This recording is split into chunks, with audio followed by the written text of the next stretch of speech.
好，受到非洲猪瘟影响，即摆为着要来防疫，猪仔呢是禁台禁运前后后加起来拢总是有15天，所以真侪做食的即摆头壳是拢冇咧烧。亲像伫咧台南呢，真出名的烧肉饭是无少成本，就算讲这猪肉价小贵3成，嘛是同款来照买。嘛有这肉包店呢，是因为抢无猪肉，只好先暂停供应，改卖其他的物件。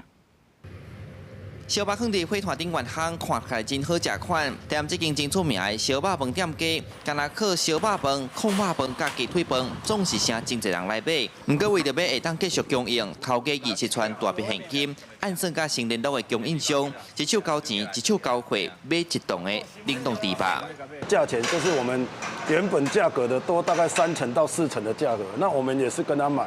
其实如果只有一个品项的话，真的也没办法了，因为你出来你员工的成本，然后整个店的开销啊，你不符合经济成本啊。卖少店家做下无猪肉库存，嘛袂使干那卖高一项。这几工头家除了店面无闲，私底下大概是4价走水猪肉。虽然贵，但是上无去买有，这是一栋干那会当应付4至5天的量。另外，若无门路的店家，恐惊只好停止供应。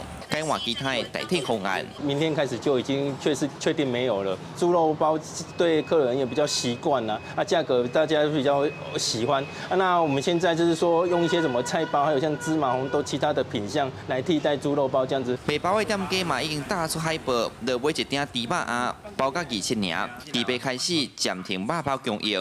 嘛有其他的店头嘛出现这款状况，像伫火汤店家本只会当当5天的禁令，这阵延长嘛只好卖完准度刷。明天还不够卖，就很早就会没了，我们就都改鱼丸，没有办法，哈哈，就只有鱼丸啦，就先度过啊。如果营业额不好的话，就休息。